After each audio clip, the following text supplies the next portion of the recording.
Hello बच्चों, मेरा नाम डॉक्टर कपिल जैन, आपका केमिस्ट्री प्रोफेसर। ये जो स्टोइचियोमेट्री अथवा मोल अभिधारणा की आप ये सीरीज देख रहे हो, तो इसमें आज के इस एपिसोड में मैं आपको अपचायक तथा ऑक्सीकारक का अगर आपको तुल्यांकी भार निकालना है तो हम कैसे निकाल सकते हैं वो मैं बताता हुआ दिख रहा हूँ।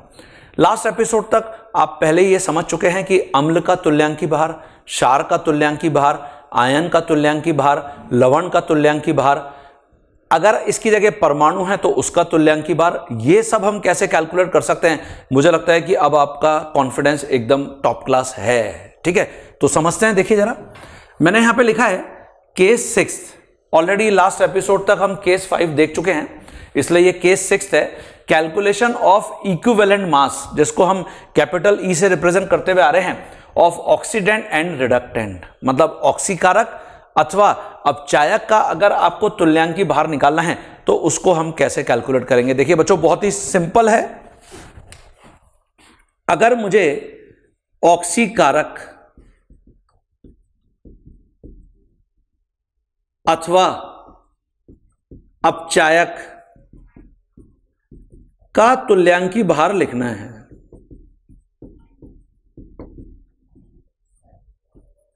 ये देखिए, तो हम सिंपली क्या करते हैं, जो भी ग्राम अणुभार है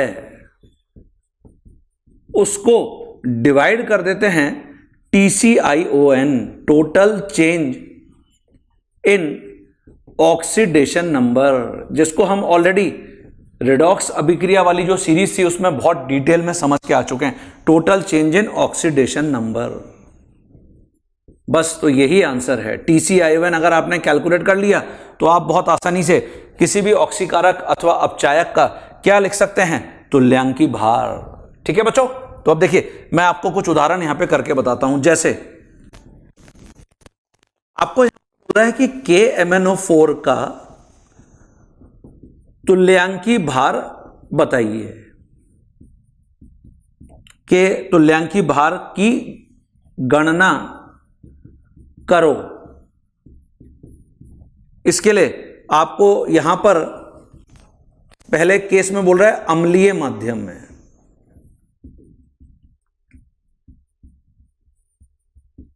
तो अब आप कैसे कैलकुलेट करोगे। आपको पहले पता होना चाहिए कि KMnO4 अम्लीय माध्यम मतलब H+ आयन की उपस्थिति में Mn+2 में परिवर्तित होता है। ये हम पहले ही रेडॉक्स अभिक्रिया वाली सीरीज में देखकर आ चुके हैं, रंगहीन हो जाता है, Mn+2 रंगहीन होता है। और इस स्थिति में क्या मैं दोनों साइड में मैग्नीज का ऑक्सीकरण अंक या ऑक्सीकरण अवस्था लिख सकता हूं क्या? हाँ, यहां पे लिखूंगा तो x का मान +7 और यहां पे लिखूंगा तो x का मान +2, ये देखिए। ठीक है, तो इसका मतलब हम यहां पर TCION लिख सकते हैं, तो मैं TCION यहां पे लिख दूंगा 5 होगा, ये देखिए। ठीक है, और अगर TCION 5 है तो फिर मैं यहां पे लिख सकता हूं KMnO4 का तुल्यांकी भार, जो इसका ग्राम अणुभार है, उसको हम डिवाइड कर देंगे 5 से, ये देखिए। तो ये आंसर आ गया। इसकी जगह अगर आपको केस 2 में बोलता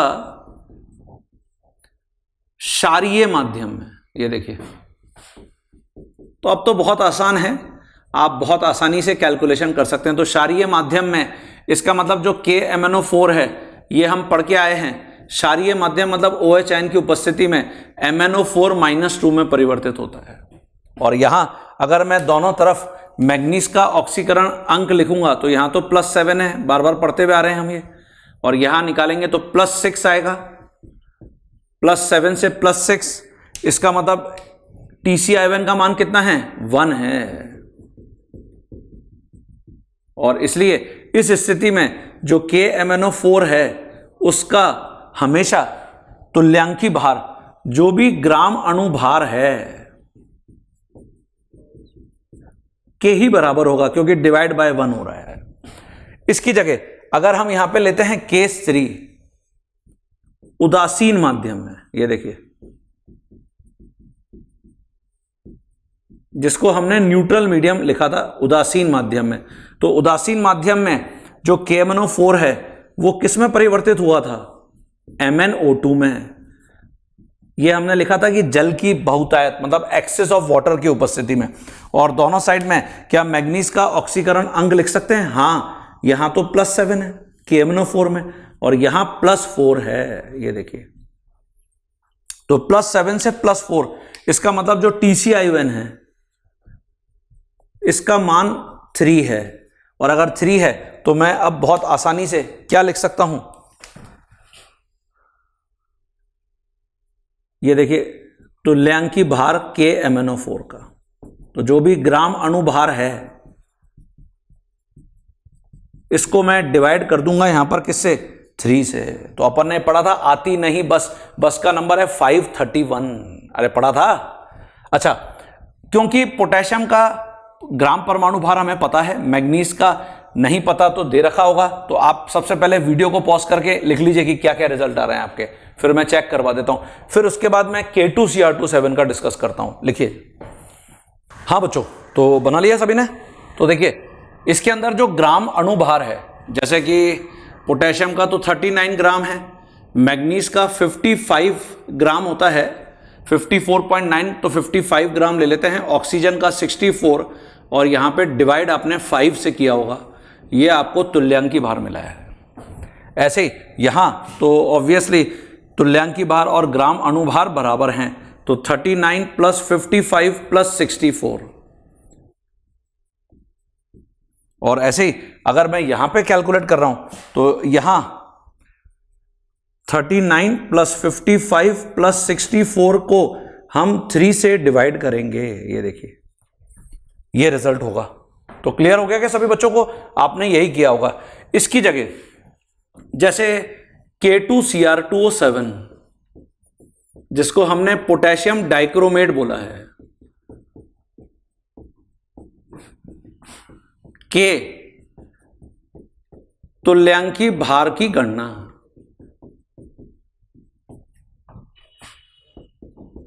तो आपको मैंने ऑलरेडी जो रिडॉक्स अभिक्रिया वाली सीरीज है उसमें बता रखा है कि जब भी हम पोटेशियम डाइक्रोमेट की बात करते हैं ये सिर्फ अम्लीय माध्यम में ही चेंज शो करता है। तो K2Cr2O7 ये अम्लीय माध्यम में Cr+3 में परिवर्तित होता है। ये देखिए, ये आपको मैंने बताया था कि ये ऑरेंज या येलो कलर का सॉलिड है जो यहां पे हरे रंग में परिवर्तित हो जाता है। क्या दोनों साइड में क्रोमियम का हम ऑक्सीकरण अंक चेक कर सकते हैं? हाँ, तो देखिए यहां क्रोमियम X का जो मान आएगा वो +6 आएगा, ये प्रति क्रोमियम +6 आया है, और यहां +3 आएगा। लेकिन जब हम TCI लिखते हैं तो 2 क्रोमियम क्योंकि यहां पर उपस्थित है, तो TCiON का मान 1 क्रोमियम के रेस्पेक्ट में 3 का चेंज, तो 2 के रेस्पेक्ट में 2 से मल्टीप्लाई करना पड़ेगा, इसलिए 6 होगा। तो ये पहले भी आपको मैंने रिडॉक्स अभिक्रिया में बता रखा है। तो अब मैं बहुत आसानी से यहां पे K2Cr2O7 का तुल्यांकी भार लिख सकता हूं जो कि ग्राम अणु भार, और इसको मैं डिवाइड कर दूंगा 6 से। ठीक है, तो ये क्लियर हो गया सभी बच्चों को? कुछ और उदाहरण यहां पर देखते हैं, पहले लिख लीजिए सभी। देखिए बच्चों, जो ऑक्सीकारक अथवा अपचायक के तुल्यांकी भार की हम बात कर रहे हैं, जैसे 1 by 1 कुछ प्रॉब्लम्स को देख लेते हैं तो आपको कॉन्सेप्ट बिल्कुल क्लियर हो जाएगा। इस प्रॉब्लम में जैसे लिखा हुआ है HNO3 का अपचयन NO में होता है। देखिए आपको याद होगा HNO3 अभी हम अम्लों में पढ़ के आए हैं, जहां पर हमने इसकी लिखी थी क्षारीयता होती है, क्षारीयता का मान 1 होता है। लेकिन HNO3 में हमने प्रमुख ऑक्सीकारकों में भी पढ़ा हुआ है, और यहां पर आपको बोल रहा है HNO3 का अपचयन NO में होता है। तो अगर ऐसे क्लियरली कोई रिएक्शन दे रखी है एग्जामिनर ने जिससे हमको पता चल रहा है कि ये ऑक्सीकारक की भांति व्यवहार बता रहा है, तो डेफिनेटली हम यहां पर TCiON पहले लिखेंगे और उसके पश्चात ही हम यहां पर HNO3 का तुल्यांकी भार कैलकुलेट करेंगे। समझ में आ गया सभी को?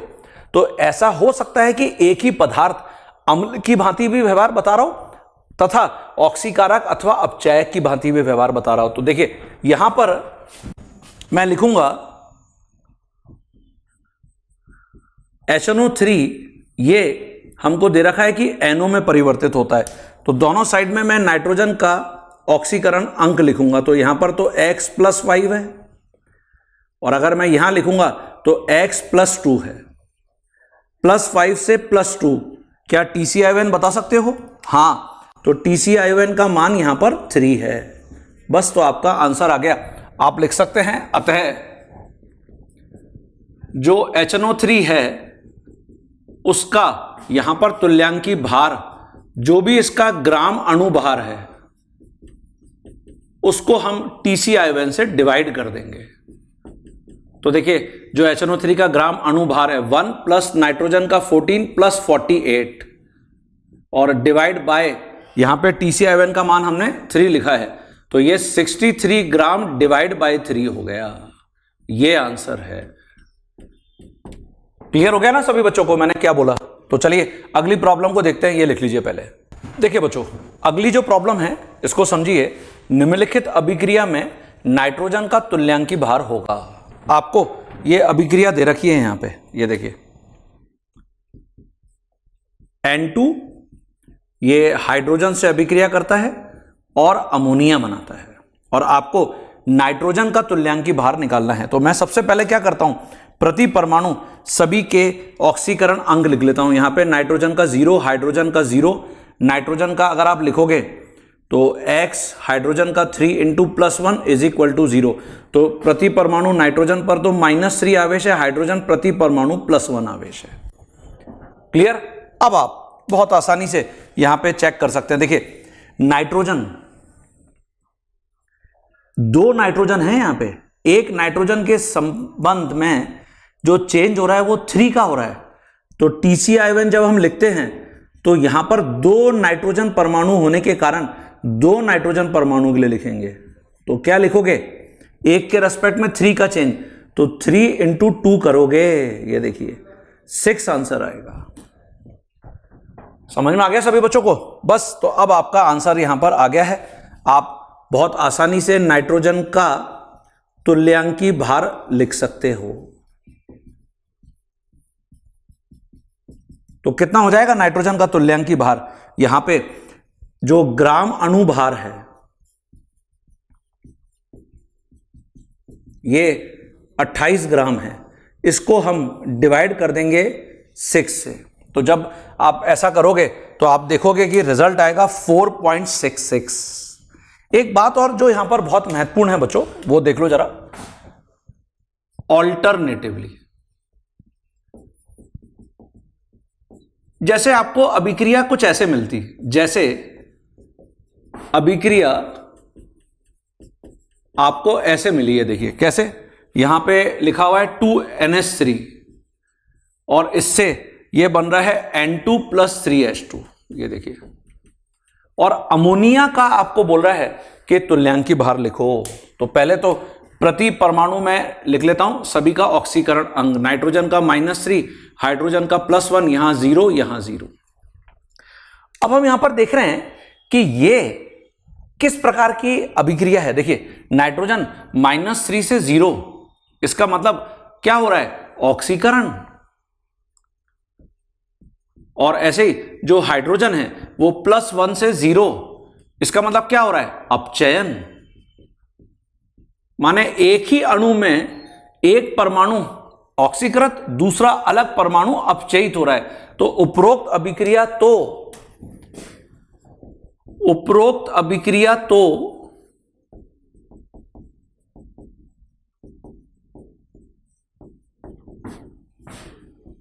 इंट्रामोलिक्यूलर रिडॉक्स अभिक्रिया है ना? सही बोल रहा हूं? ये हमने इंट्रामोलिकुलर रिडॉक्स अभिक्रिया की परिभाषा में पढ़ा है। अब आपको यहां पर बोल रहा है कि तुल्यांकी भार अमोनिया का लिखो। तुल्यांकी भार अमोनिया का, तो ऑब्वियसली जो भी अमोनिया का ग्राम अणु भार है उसको मैं डिवाइड किससे करूंगा, TClON क्या लूंगा। तो देखिए जब भी इंट्रामोलिकुलर रिडॉक्स अभिक्रिया होती है, आप क्या देख रहे हो यहां पर, आप देख रहे हो कि अगर मैं नाइट्रोजन के रेस्पेक्ट में चेंज लेता हूं, है ना।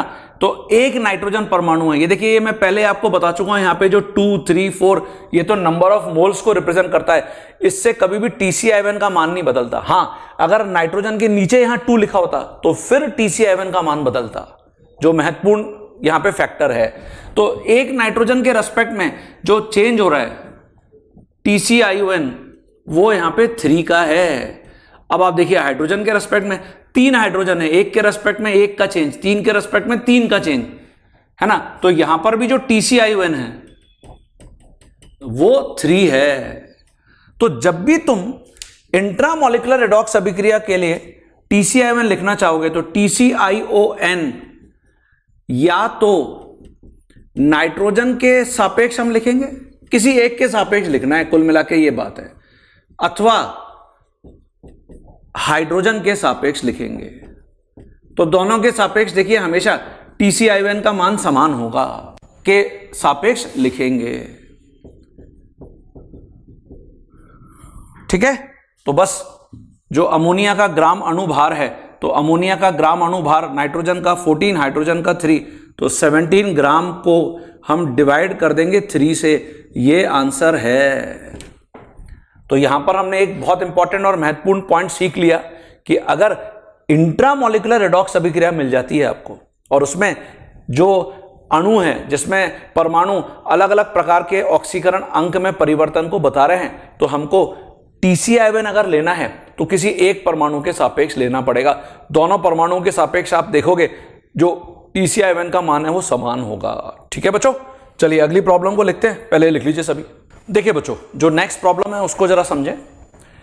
यदि K2Cr2O7 का ग्राम अणुभार कैपिटल M है, ग्राम अणुभार को यहां पर कैपिटल M मानने के लिए बोला गया है, तब दी गई अभिक्रिया में K2Cr2O7 का तुल्यांकी भार बताइए। आपको यह अभिक्रिया देखिए दी गई है और इसमें आपसे बोल रहा है कि K2Cr2O7 का तुल्यांकी भार क्या होगा।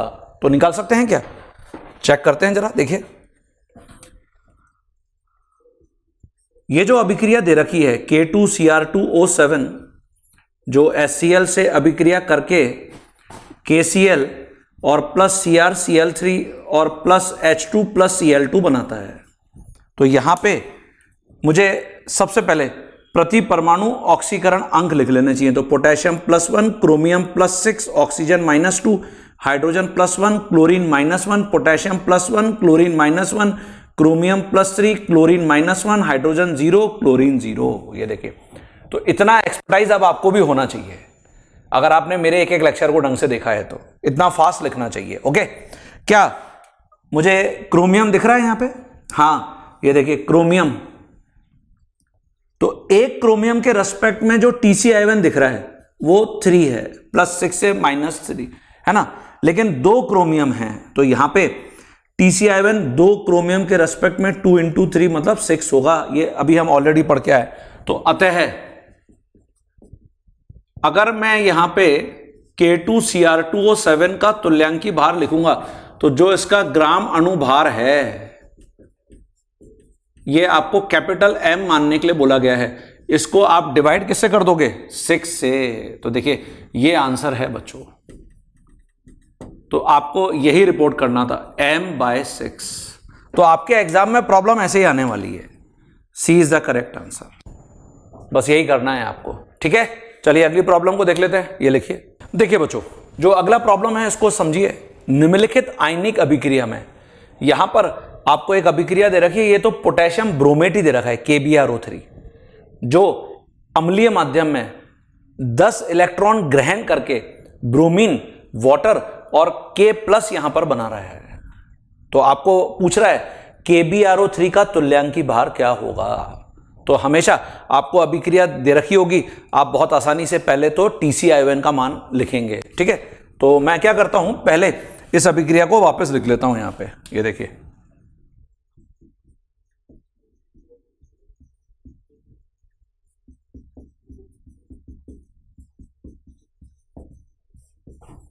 ये देखिए, ये मैंने अभिक्रिया लिख ली है ये, ठीक है। और यहां पे अब मुझे क्या करना चाहिए, दोनों साइड में ब्रोमीन, क्योंकि पोटेशियम और ऑक्सीजन का तो ऑक्सीकरण अंक फिक्स होता है, तो ब्रोमीन यहां पे अगर मैं लिखूंगा तो +5 है। और यहां मैं अगर देखूंगा तो प्रति ब्रोमीन 0 ऑक्सीकरण अंक है। यहां जो ब्रोमीन है वो एक ही है, वहां 2 हैं और मुझे KbRO3 का लिखना है, तो जिसके सापेक्ष लिखना है उसमें देखिए कि कितने ब्रोमीन परमाणु है, तो यहां एक ही है, तो TCI1 एक के सापेक्ष कितना होगा, 5 का परिवर्तन, 5 का चेंज। और इसलिए यदि हम यहां पर KbRO3 का तुल्यांकी भार लिख रहे हैं तो फिर हम क्या करेंगे, जो भी ग्राम अणुभार है, तो देखिए आपको यहां पर जो KbRO3 का ग्राम अणुभार है वो फिर प्रॉब्लम में देखकर समझ में आ रहा है कि कैपिटल M मानने के लिए बोला गया है, जिसको हम 5 से डिवाइड कर देंगे तो M/5 आंसर होगा। ठीक है, मतलब यहां पर C is the correct answer. तो इस एपिसोड में बच्चों आपको यह समझ में आ गया कि जब भी मुझे ऑक्सीकारक अथवा अपचायक के लिए बोला जाता है तुल्यांकी भार कैलकुलेट करने के लिए, तो वो हम कैसे कैलकुलेट करते हैं। अगले एपिसोड में मैं कुछ आपको और प्रॉब्लम बताता हुआ दिखूंगा ऑक्सीकारक तथा अपचायक के तुल्यांकी भार की कैलकुलेशन में, प्लस हम एक अब सामान्य फॉर्मूला, जनरल फॉर्मूला लिखेंगे, क्योंकि हम देखते हुए आ रहे हैं कि जो ऊपर फॉर्मूला होता है जब भी तुल्यांकी भार के लिए हम बात करते हैं तो न्यूमरेटर में हमेशा हम क्या देख रहे होते हैं, ग्राम परमाणु भार या ग्राम अणुभार ही लिख रहे होते हैं। सिर्फ जो वैल्यू बदल रही है वो डिनोमिनेटर में बदल रही है, डिवाइड बाय जो वैल्यू होती है डिनोमिनेटर की वो वैल्यू बदल रही है। तो इसलिए हम एक जनरल फॉर्मूला लिखेंगे जिससे अब हम बहुत आसानी से किसी का भी तुल्यांकी भार कैलकुलेट कर पाएंगे। तो ये मुझे लगता है कि आपको क्लियर हो गया, जो हम पिछले एपिसोड से देखते हुए आ रहे हैं, परमाणु का तुल्यांकी भार, अणु का तुल्यांकी भार, आयन का तुल्यांकी भार, लवण का तुल्यांकी भार, अम्ल का तुल्यांकी भार, क्षार का तुल्यांकी भार, ऐसे ही ऑक्सीकारक तथा अपचायक का तुल्यांकी भार कैसे कैलकुलेट करते हैं। ठीक है ना, तो एक एक लेक्चर को आप चाहें तो वापस किसी भी लेक्चर को देख सकते हैं अगर आपको किसी भी पॉइंट पर कोई भी कंफ्यूजन बना हुआ है तो, बट ये एक एक पॉइंट बहुत महत्वपूर्ण है बच्चों। ठीक है, तो ये लिखिए और अगली एपिसोड के लिए तैयार रहिएगा।